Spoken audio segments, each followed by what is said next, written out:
Greetings and welcome to Get the Tea with Buta. I'm your host, Buta Biberaj, and today I have the pleasure of having Kisha Brown.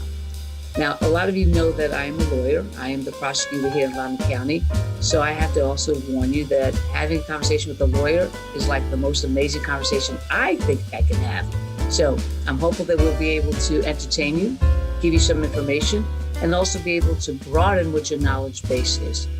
Kisha, welcome. Thank you so much for having me. I'm excited to be here.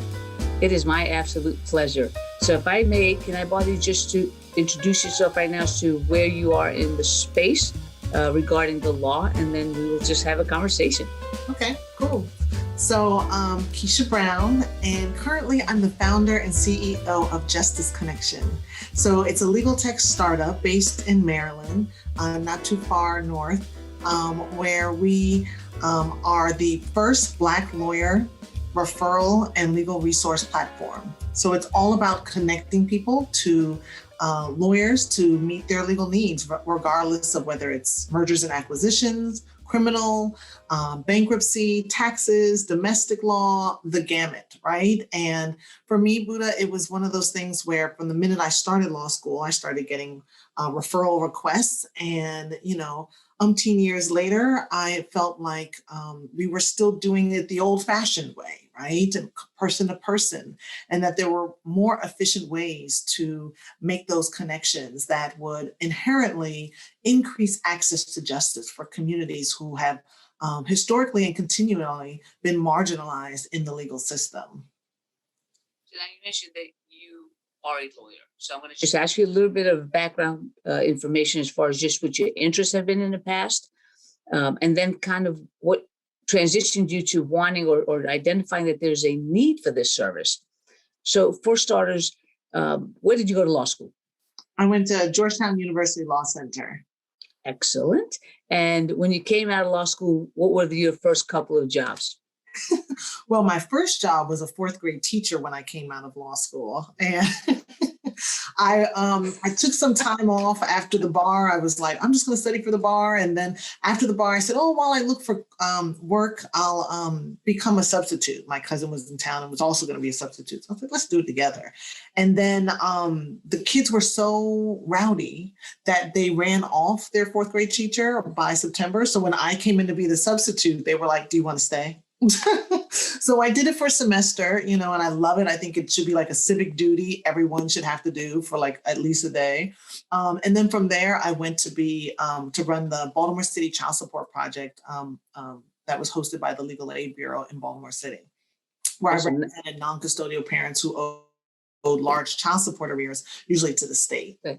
Now I'm going to joke you a little bit, only because it's funny when you said that you became a teacher after law school. I was actually a teacher before law school. Oh, okay. And I taught elementary school and I loved it. Yeah. And I realized after about 3 years that if I don't go to law school, which is what I've always wanted to do, that was going to be my career and I would miss that window of opportunity. But I think the best thing that I enjoyed about the kids is that they thought you were funny. They liked you. Yeah. And they didn't realize that you're like, are you kidding? You're my captive audience. You can't go anywhere until that bell rings, and I got you. Yeah. So that's pretty funny how your life puts you in that situation that you're teaching. Yeah. Yeah. And teaching kids really, I think, also helped me in my career as a lawyer, because part of what we do, regardless of the function we play, is we are always teaching. We're teaching our clients. Mm-hmm. We're teaching the judges. If it's a jury, we're teaching the jury. So that was actually a very good fit for that skill set. So look at that. Yeah, God knew what he was doing with us. Yeah. I often say that, like, I noticed too, I don't know if you notice, you could see certain kids. I was a fourth grade teacher, and I could see that certain kids, if they didn't have something change in their life, right, they were already headed down a path that was going to be problematic, right? And that was usually the parents. I mean, you're a fourth grader. You are not inherently, X, Y, and Z, but their circumstances, right, were placing them to be really vulnerable to not making it. Yeah, and I think that's what we're trying to do now, is to try to figure out, just like we do with education, finally somebody got smart and said, oh my gosh, why don't we have early education versus Mike trying to supplement or bring you up to speed when you're in the 11th grade, right? That's not going to work. So with the teaching, you're exactly right, is we identify when kids are having those challenges and they don't have the maturity to verbalize a lot of things. So what ends up happening, they do it through their behavior, right? So we figure out how to do that. You indicate as far as doing the child support enforcement, at some point you became involved within the civil rights. What drew you to that? That's always been my life passion, like always been who I am, right? Literally just knowing very early in life that I wanted to advocate on behalf of people who looked like me. And so I remember being like, oh, I would love to work in the DOJ and their civil rights department, and I remember a seasoned lawyer saying to me, oh, don't do that because then you'll be pigeonholed. And I remember thinking, that's exactly what I want, to be pigeonholed in the civil rights, right? But I, went to head the civil rights department for the Maryland Attorney General. And then from there went to be executive director of the Office of Civil Rights for Baltimore City. And started there about a month before the Freddie Gray uprising took place. Wow, that had to be literally like drinking water from a fire hose. It was, and it was ironically a civil rights haven, really, right? We had the Wage Commission, which did the wage laws of the state. So that's all the construction contracts prevailing and living wage laws. The Civilian Review Board, which was the only authority authorized to investigate the police. And we also had actually jurisdiction over the sheriff's office, the school police, and a couple of others. And then we also housed the local EEOC. So we handled all the discrimination complaints from the public and private sector. So it was such a robust office with so many civil rights laws and duties and responsibilities. And it was really about sort of, for me, when I was there, building the foundation, right? So that the office was functioning well, and then figuring out how do we connect with the community so that we know we're here, so they know we're here, right? And then making sure that we're actually applying the law properly, right? There's sometimes we often think we have to fight for new laws when there are actually laws on the books that aren't being utilized. And so it was sort of reviewing these laws and saying, hey, by the way, we have subpoena power. Nobody believes me? It's right here, section XYZ. Someone read the law with me. So, sometimes that can be quite challenging, when you are looking to enforce something that people, quite frankly, are used to not enforcing, are used to dismissing. And civil rights tends to be sort of overlooked, right? And underestimated and undervalued in a lot of jurisdictions. How large was that office when you were there? Not large enough. We increased the staff tremendously. When I was there, I really worked with the mayor to put a lot of more investment into the office. So I want to say we increased the staff almost by like 40% while I was there, in order to get investigators and analysts, and just staff to be able to, and I brought on interns. I love hiring law students and, giving them good experience, and really taking some of their creativity, and trying to use that to connect with community.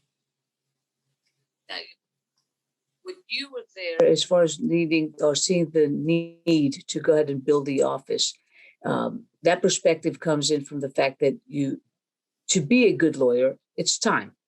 A lot of people view the government agencies, being a prosecutor's office or like an attorney general's office, that because it's a governmental entity, people are under the assumption that there are endless resources. And when you are challenged by that, it really limits your ability to be able to do justice, because at the end of the day, that's what we're all about. Yeah. Did you find that with your experiences while you were there, that there was an impact one way or the other during your era, as far as the trust within the community? That's a great question. I came in and there was a lot of distrust of the office, right? Because they had not done anything. They had not been prevalent. They had not shown that they were a resource, a true resource, right? Not just someone who maybe passes out, bags and mugs at different community fairs, but being a real resource. And when you are strapped for financial support in those offices, it really shows. Sometimes people think about government bureaucracy, but like, you can't put good laws on the books and not have people there to literally move the wheel. And so you got to have dedicated folks. I mean, sometimes also folks don't realize that certain government positions don't pay a lot. So when you are there, these people have love for what they do, right? They are committed to the city. They're committed to the work that they've been chosen to do. And so you really are relying on people to dig deep with very little resources. And so for me, when I was there, it was all about also who can we partner with, right? Who can we sort of leverage relationships with to have greater impact? And what partnerships did you end up forming? I went to a lot of grassroots organizations, right? Being a young Black woman, I was like, hey, who's out here already doing the work, right? Because oftentimes you think you showed up and now it's time to, all right, I'm here. Let's, I'm the star. And it's people have been on the ground for a minute, right? Doing the work and making those connections and filling in the gaps, right? And so connecting with a lot of community organizations, grassroots, leveraging my own relationships, right? With policymakers and legislators, elected officials. I went to each of the departments that were in the city agencies and went and was like, hey, how can we partner, right? What are you working on that we can sort of be a part of and leverage? And doing a lot of really lobbying around, especially in that instance, the Civilian Review Board, because this is coming out of Freddie Gray, the DOJ consent decree, the city's at height, right? Like everybody is sort of watching their back in a sense. And the police at this point are saying, oh, we're just not going to arrest anybody because we don't know how to arrest people apparently. And people didn't want the boat shook anymore, right? They wanted you to just sit down and move some papers around because that's what they were sort of used to. And that's just not who I am and not my way. And so there was a lot of conflict. I won't kind of skirt around that. There was a lot of pushback, a lot of thwarting the different efforts. And for me, it was about keeping my eye on the prize, right? Which is about making impact, positive impact in people's lives, trying to shift a system that should be working for the people, and trying to find allies who were willing to listen, who were willing to advocate, who were willing to support in ways that hopefully, what I hope too was that, at some point I would not be there and that there would be bricks that people could build on top of, right? When I started, they were in a temporary office. We literally didn't have an office. Everything I built was like from the ground up. We had a full a concrete slab. We had a full floor, like the second floor of this building. And it was like, here's a blueprint. We're going to figure out where the offices go. And I was like, I just started. So it was an amazing, opportunity to sort of literally build something from the ground up. But it also showed how much work that takes, right? And sometimes people really expect change to happen like this. Pass a law. Okay, well, what are y'all doing, right? And the reality is like, there's oftentimes not enough time in the day to really do everything that you want, but you try and stay, committed, right, to the long game. And that's where people will really start to see the positive impact, right? It's from that long game, because anything that happens too quick, anyways, has the chance of dissipating, right? It doesn't have any legs. It hasn't gotten any roots. So to me, it's always good on the roots, right? Putting those down first before zipping through something. It's funny because I became a prosecutor and was elected and took office in January 1st of last year. And in my mind, it's like, sure, by January 3rd, I've got all my policies in place. We've changed everything.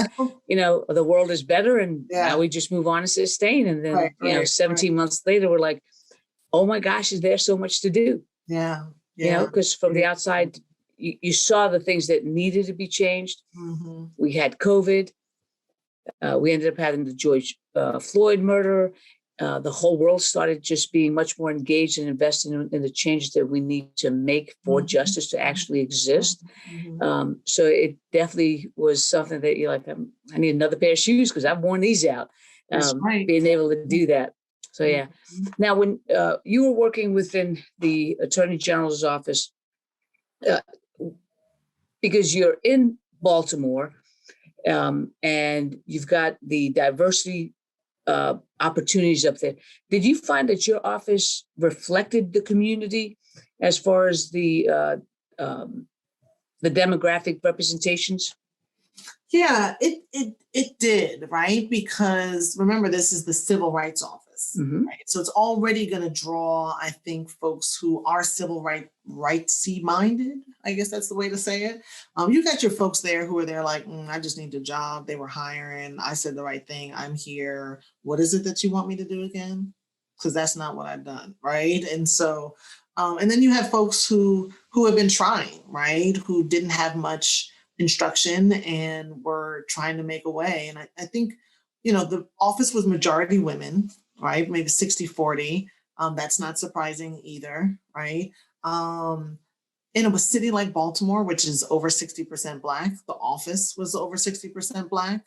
But it was also very low paid, right? The folks were lower paid. And so one of the first things that I did was start the process of raising everybody's salary. Like, you can't, if you're struggling, and I want their work to be valued. And that's one way of valuing it, right? Is to be properly compensated.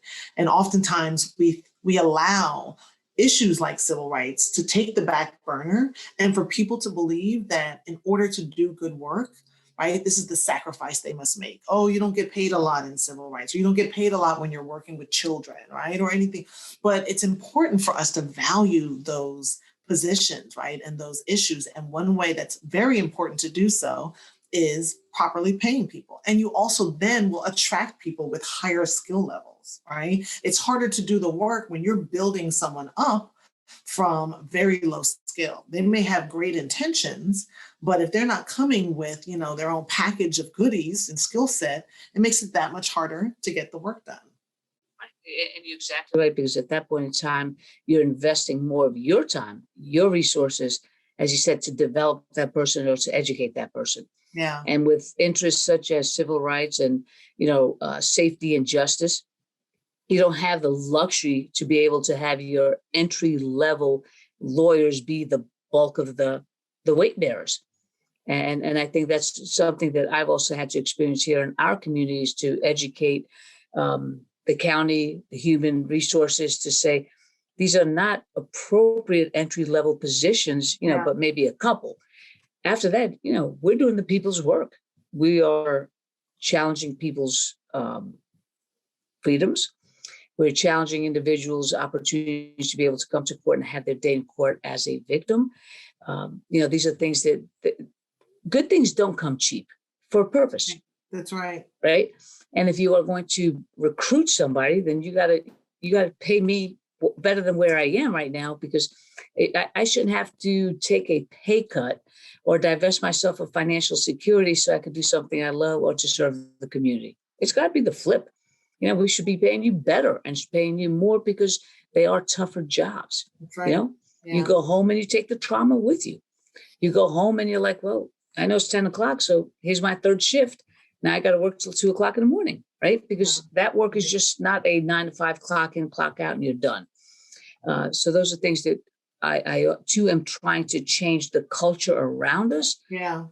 To appreciate that we do things, and if you don't know what we're doing, come check us out. Come to our office, come to the courthouse. You come see us. We're going to be transparent. We're going to show you what we're doing. But send us the message that you do value us. Mm-hmm. Because that really is an obligation as a leader for an office that we do have. I have to find a way to communicate to my team that, yes, you are valued. And I'm going to make sure that the community knows that they too value. We just have to be able to express it. So that's pretty awesome. Yeah. Now, when you were in court, you yourself said that your office had a fair balance of diversity. What were you seeing with other litigants in the courthouse? Did you witness that as well, coming from either the private practice, or in any way where you had the representations for either civil or criminal cases? I mean, when I was practicing at the circuit court level, every defendant was Black, right? And especially when I was at the Legal Aid Bureau, we're taking low income folks. It's an income threshold.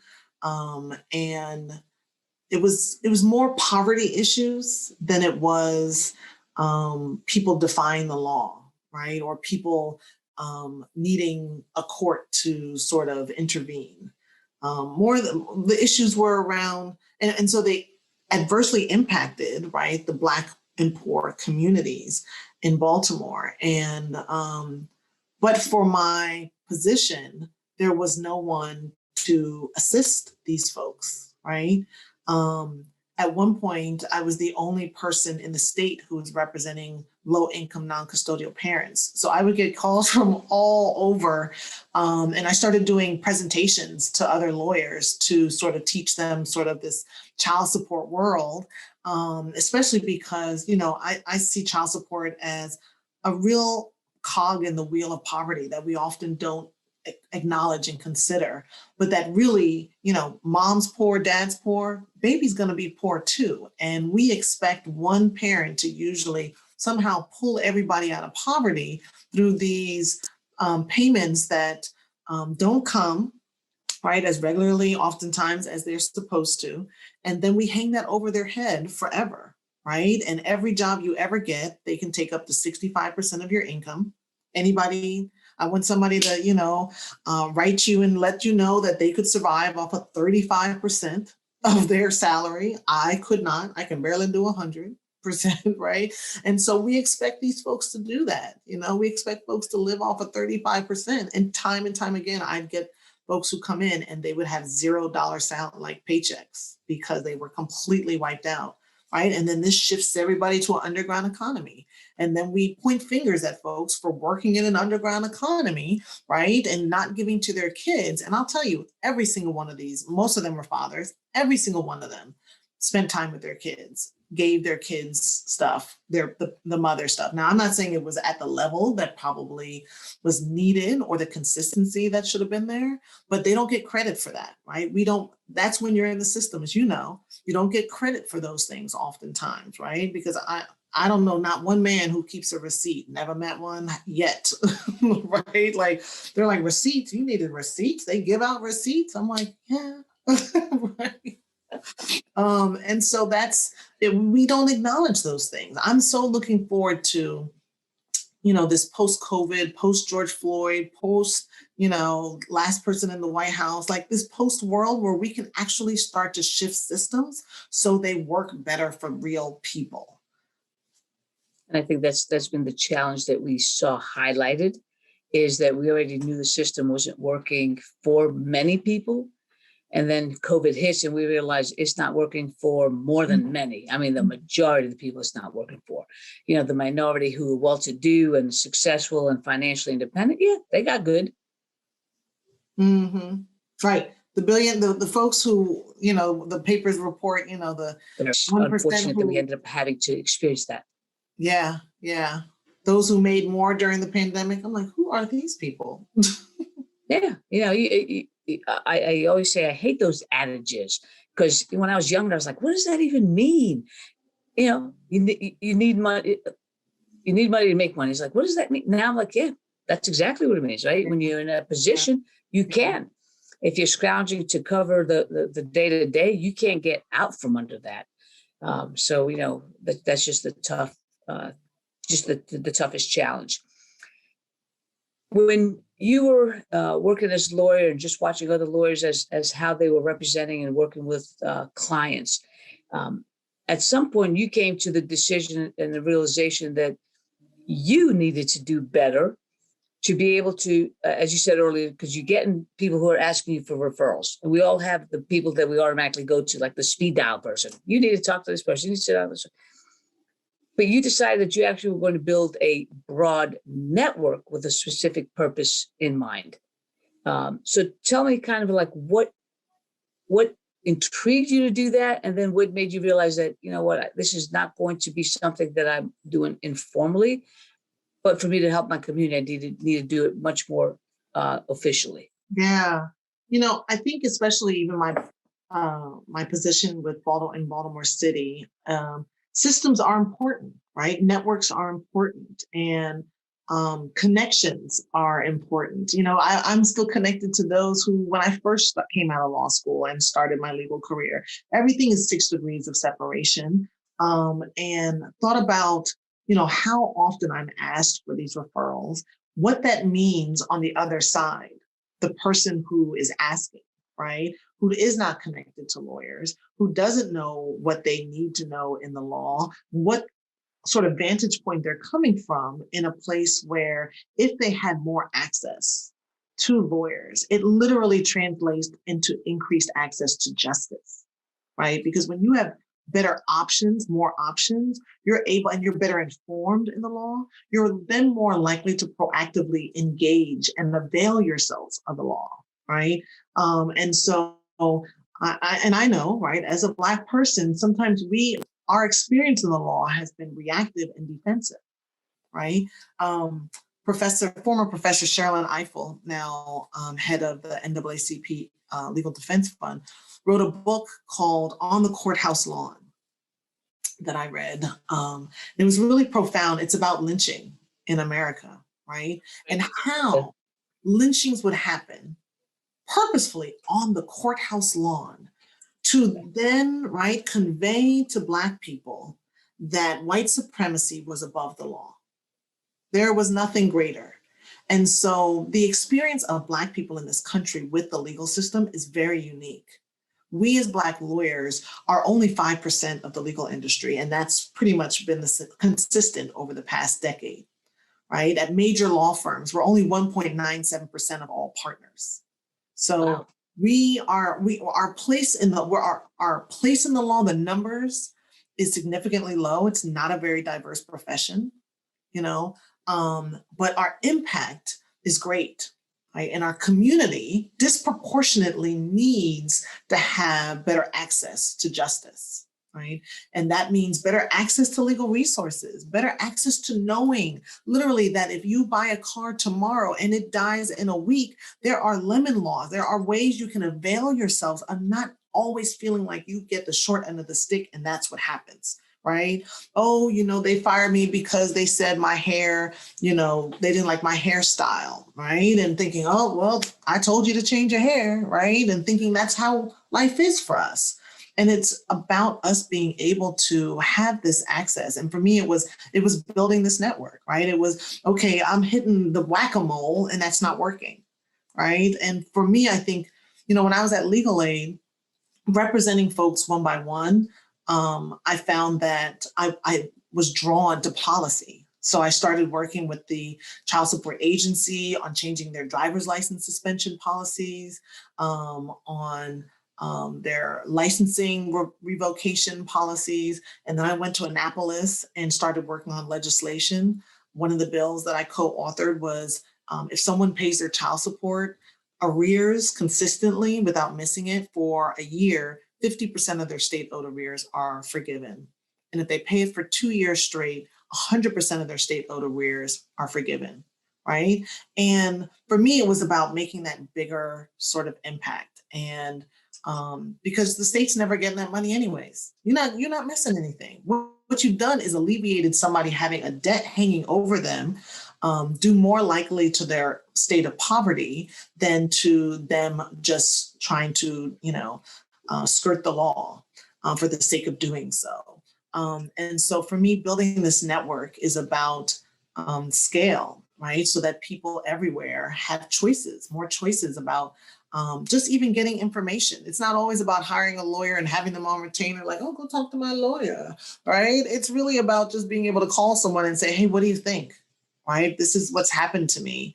I just want to get some advice. And that, people, is worth the $200, $300 $400 even in consultation. And most lawyers, especially Black lawyers that I speak to every day, they talk about how they go above and beyond for their clients, right? Because they're invested in the community. They come from the community, right? And so they hire from the community. And so it behooves us, especially as Black people, as well as businesses and corporations and larger enterprises, to support Black lawyers, right? Because we're an important part of the overall legal community.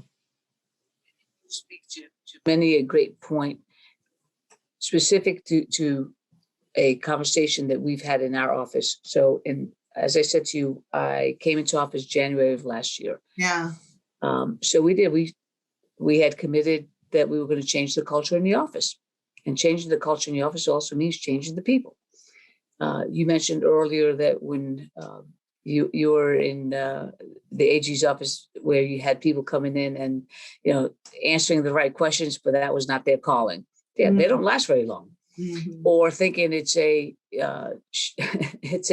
short investment job where I can just come in, clock out. Yeah, you're not lasting long there either, right? And you want people who are invested in a community.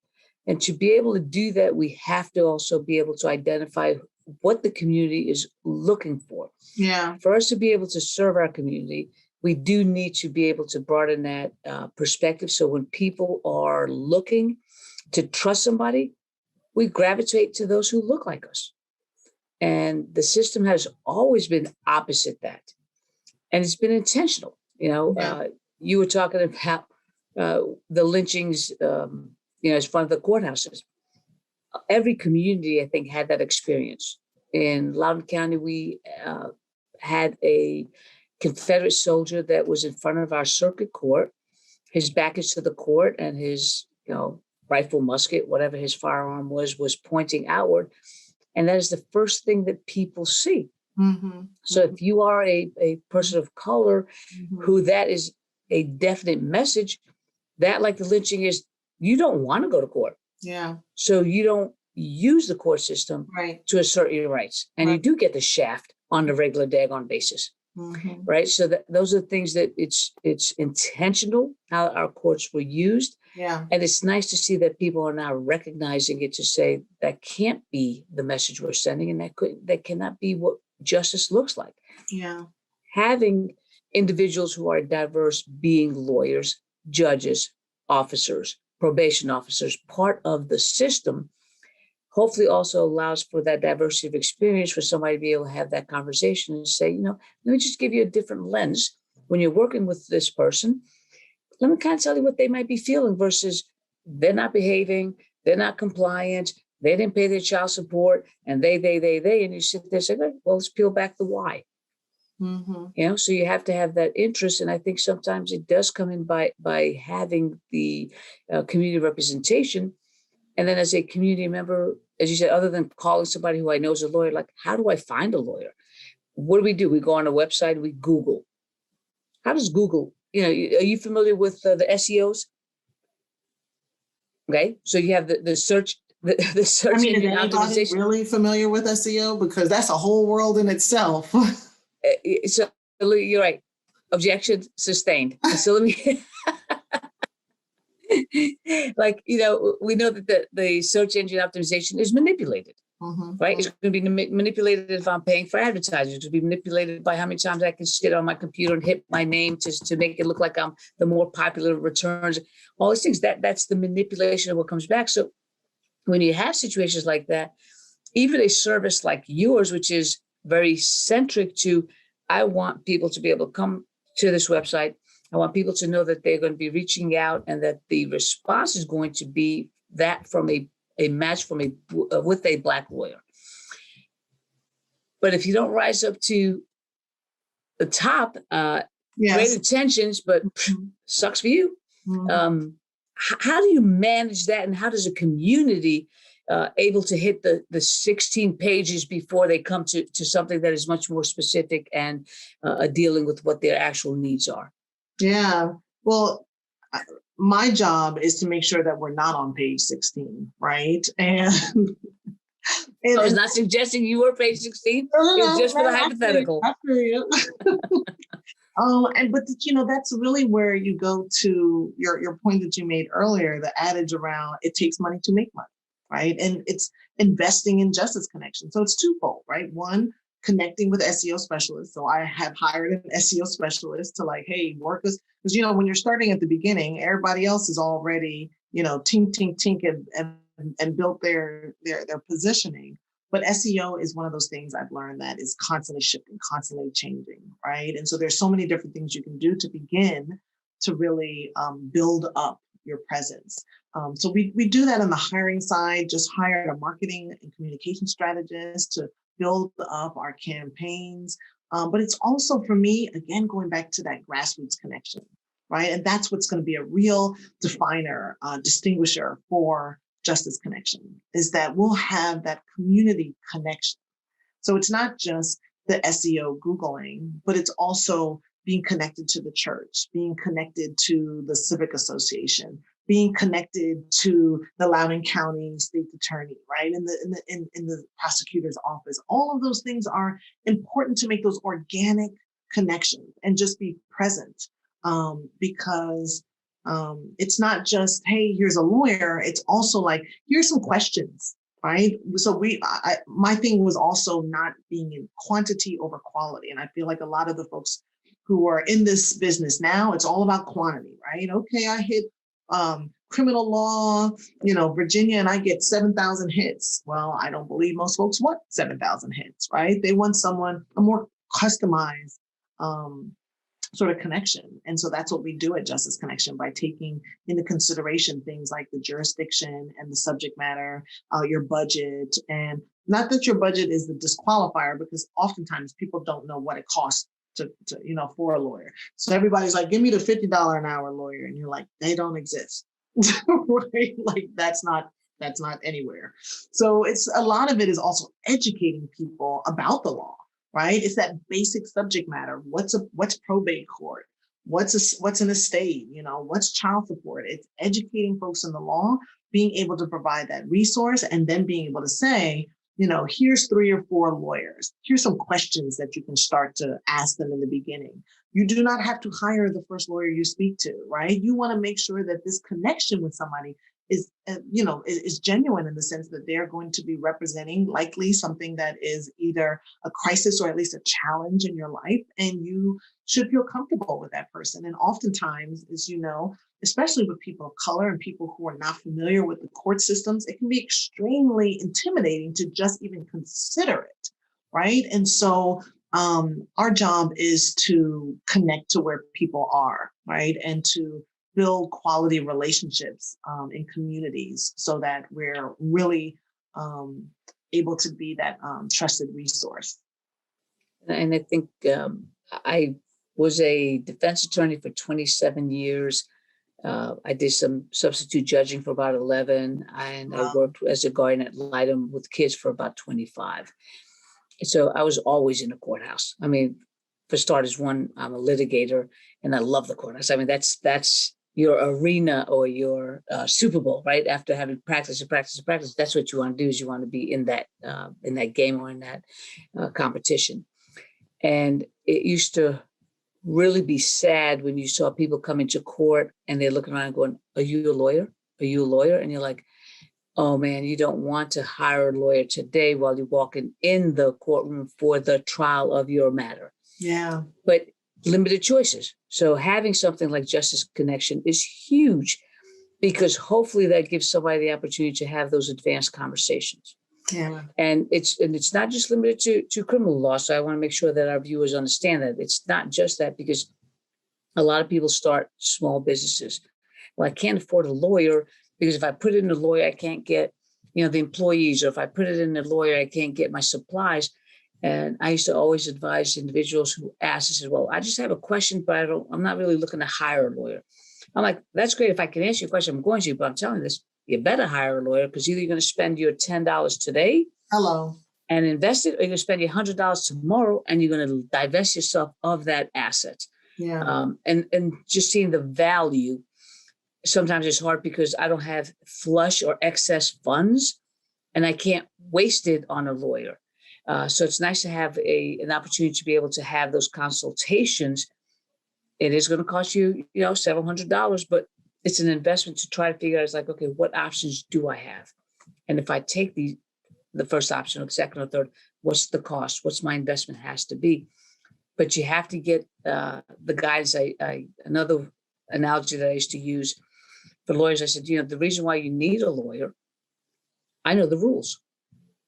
So you could have the best case, you could have the best facts, you could have the best of everything. But if you come in a courthouse and you don't know the rules, right, it's almost like, if I were to play basketball in the old days against Shaq, but he didn't know the rules, right? I would kick his tail, although he's twice my size and, the 100 times better athlete. So if you don't know to put the ball down or dribble or stay within the lanes, and you're not moving the ball forward.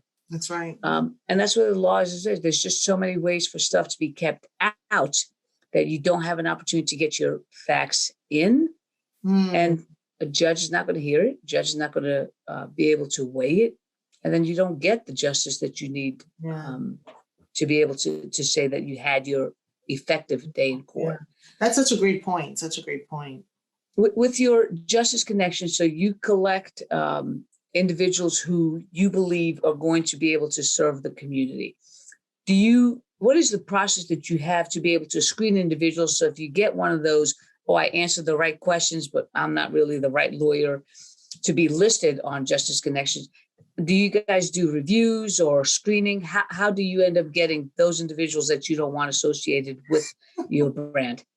Well, I'll say one of the choices that I made very early on was that I did not want to become the lawyer police, right? Like, I don't want to be the person to be like, oh, this is a good lawyer, this is a bad lawyer, right? Because you and I both know someone can be dynamic for one person and sloppy for the next, or maybe not sloppy, that's probably a strong word, but not have the same results, right? Mm-hmm. And so it's more about like educating and empowering the public around how to make the best choice for them.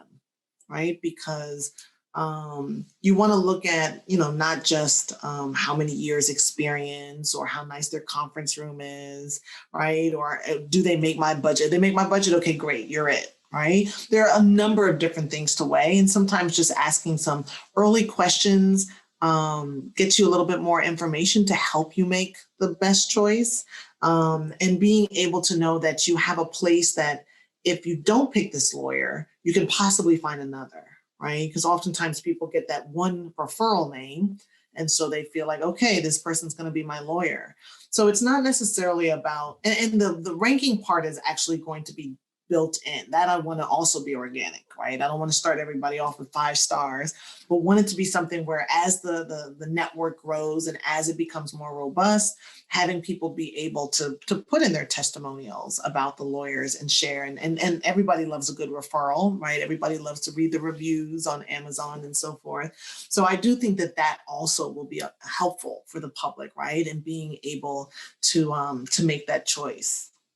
You make a great point as far as the necessity for the personalities and the skills to match, right? Because a lot of times I think we do take that referral and think that person is the perfect one for me because Kisha said that was the perfect lawyer.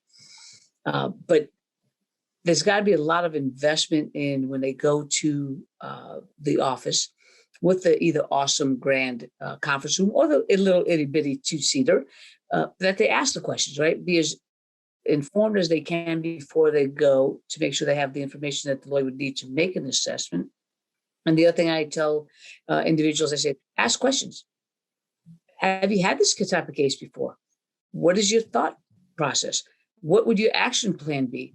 What do you think would happen or not happen? Not that lawyers can give guarantees, but I need to ask you the 25 questions to be able to know that I'm comfortable with your decision making, and also most importantly, I know you heard me.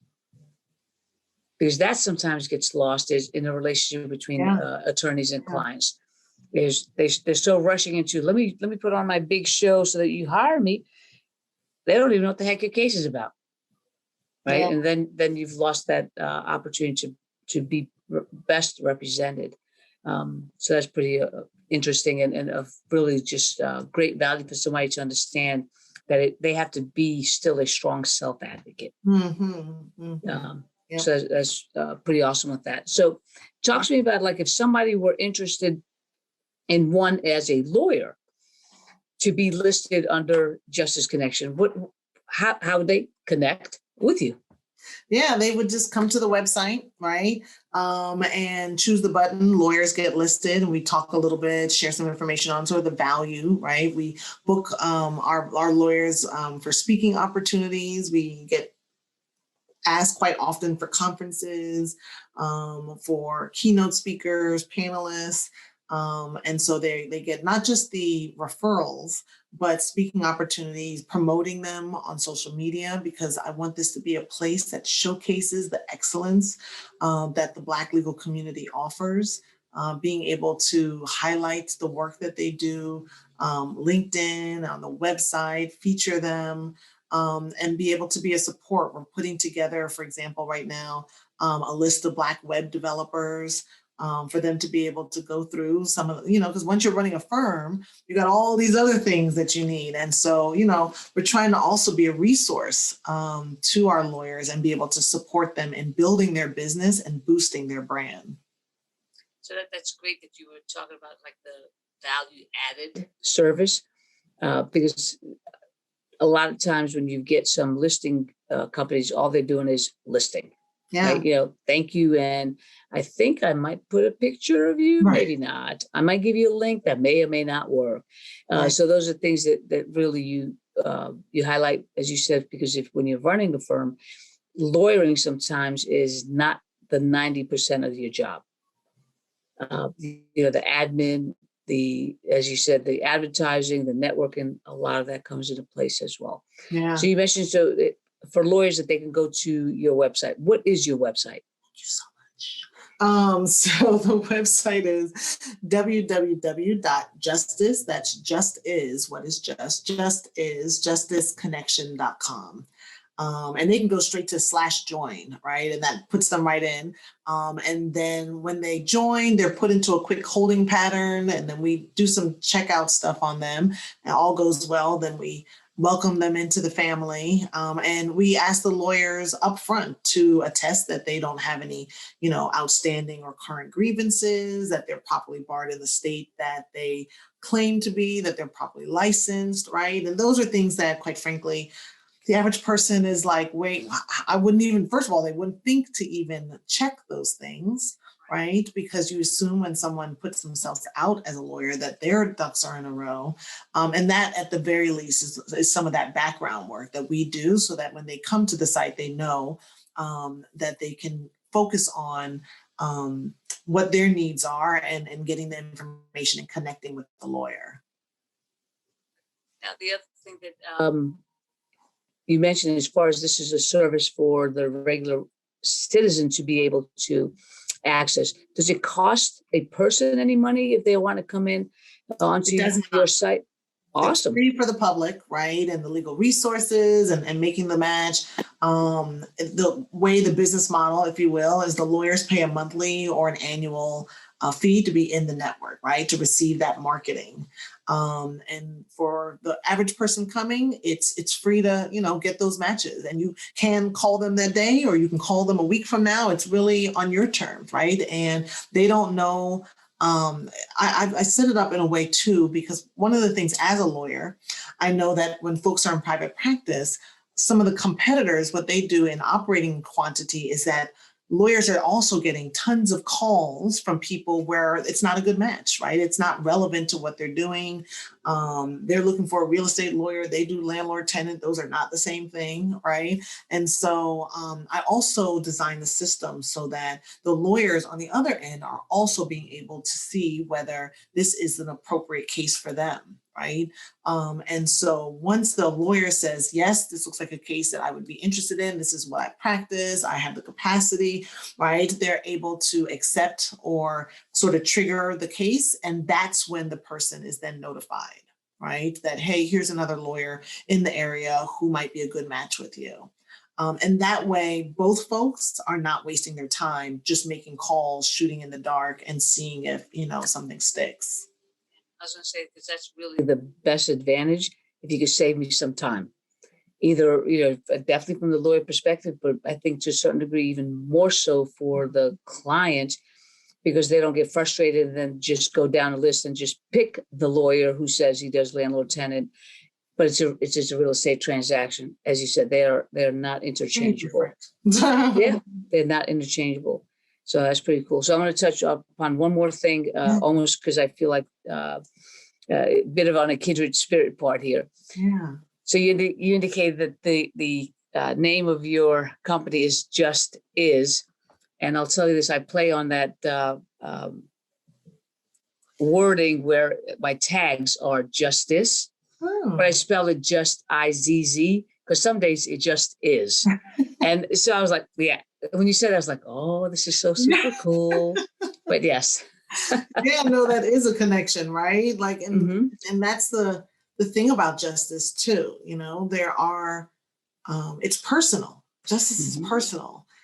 For some people that looks like money. For some people that looks like somebody else going to jail. For some people it looks like just being able to speak your piece, right? That's right. And so it can do so much for the individual and for a community when they are able to avail themselves of the process, right, of justice. And that allows us, as you said, from a community perspective, we all have a role at a time. Yeah. Right. So today I might be a litigant, tomorrow I might be a juror, another day I might be a witness, or maybe I'm just going to come to court and be a spectator. Right. But we all have to be invested in that process because that really is where we can look for the greatness of our community to occur. If we don't have the foundation or we don't have the trust in that, it doesn't matter. It's like what we're going through as a society with trying to hold individuals accountable when there is a wrong. And because of the status they hold, they're not charged, or if they're charged, they're not indicted by a jury and then by a grand jury, or if it goes in front of a jury, they're not found guilty when everything else is so clear. And you're thinking, I don't understand, how does that happen? Because we as a community have to hold the system accountable, but we also have to support the system. Because you don't get one without the other. Then you become that sideline, person who's just yelling and screaming. Touche. Yep, get in the game because it ain't going to change. So yeah, but it's very cool. So true, so true. So, with Justice Connection, what do you see as your next step, as far as being able to build it, and then being able to say and I'm sorry, I should have asked this question: are you limited to a jurisdiction or an area that you are just right now serving? Yeah. So right now we're serving DC, Maryland, Virginia areas, right? But we intend to be national before the end of 2021, right? Look at that. And I see this as global, right? I'm already looking at, it's actually the Caribbean is where I want to, I'm West Indian by heritage. And so the Caribbean is my natural next conquer or my next expansion after, national. And so, you should be able to connect with Black lawyers everywhere, right? We are everywhere. And if you're in Grenada, if you're in Trinidad and Tobago, if you're in Lagos, you should be able to connect with a lawyer who is native to that place, and be able to do business with them. So I'm excited to build this in a way that is community based, but it's also looking at scaling it, right? And making sure that we can serve different types of communities. I'm sure serving Baltimore may look very different than serving some rural areas in Mississippi. And so it's going to take, a lot of word of mouth, a lot of marketing, a lot of local and national press, and really pushing forward to let people know that they have options, right? So many folks are frozen because they don't know they have options. And I think it would also, if you're that Black lawyer in that hometown, you now have support, right? Oftentimes people think lawyers are balling and we're, banking. And the reality is you're eating what you bring in, And you mentioned it earlier because, running a law firm is a business. And when we're in law school, there's no real business courses. You're taught about the law. You're not taught about marketing yourself and building a book of business and the art of networking and how do you manage all of these different aspects of the business. And especially for Black lawyers who are often first generation and who don't come out with the good old boy network ready to sort of build them up. And so this is about doing something different, right? To get to a different place and be that support that Black lawyers, the Black community, and quite frankly, all of us, right? So you don't have to be Black to use Justice Connection. This is for everyone. This is about, letting you know that Black lawyers exist, that we are here, that we went to good schools, that we work our butts off, right? That we know the law, that we know the players of the courthouse, right? That we are members of the legal community. And it's so important for us, everyone in America, to know this aspect. Because as you mentioned before, when you talk about diversity, equity, inclusion, if you don't have everybody participating in the system itself cannot rise to its full potential, right? The system will continue to do what the system was originally designed to do, right? In some institutions, and you can't break out of molds without having other people come in and be live participants, not just there, right? But active and live participants in the system. Exactly right on all those points. So I'm going to deem that to be our closing argument, although I said nothing, but I'm going to take all the credit of what you just said. Because you're exactly right. It's a matter where, as a community, we have to be able to open that door and open that space, because you're not taking anything from me. It's right. If we grow and we support one another, we actually are better serving our community and making it safer, making it healthier, making it richer. So those are things that we all benefit from that. So I am so glad, one, you created the space, and two, that you are leading the space. I can't wait to see your future successes. So I am going to stalk you and figure out how you are doing. And if I may give you this invitation at any point in time that you want to come back and chat with us some more, I would welcome you. I do want to actually have a second conversation with you, because we talked about some of the different experiences you had as a lawyer and where the law is today and how we are serving that community. And I think our listeners and our viewers would love to hear more from you. I indicated to you earlier, I am a law geek. I could talk about this all day, every day. Yeah, let's do it. Yeah, but I really appreciate your time. And, I can't say I'm more blessed than having had this conversation with you today. Wow, thank you. Thank you. I appreciate this platform that you've created, right? Like this is really powerful, to be able to hear from the head prosecutor of a county, right? It's huge. It really is. And it sets a tone for how we can show up in ways that are authentic to who you are and allow other people to come into your space and appreciate that authenticity. So I appreciate you so much and just sharing your platform with me. And being able to connect with those who are connected to you and how I can better serve, the community. So I thank you. You're very welcome, and I love the synergy. To our viewers, thank you very much for joining us today. We really appreciate you taking your time and you showing your interest. Today, as we indicated earlier, we had the benefit and the very huge privilege of having Kisha Brown with us. Don't forget, Justice Connection. So that's what we always want to be able to do, is to bring ideas as well as opportunities to our community. And today was an awesome presentation as far as anyone who's looking for legal services. Broaden your horizon, check them out, and see if you can find the best person to represent you or answer your questions. That's what we're all about, making connections and making sure that we are serving in our community. Have a blessed week. Until next week, be well.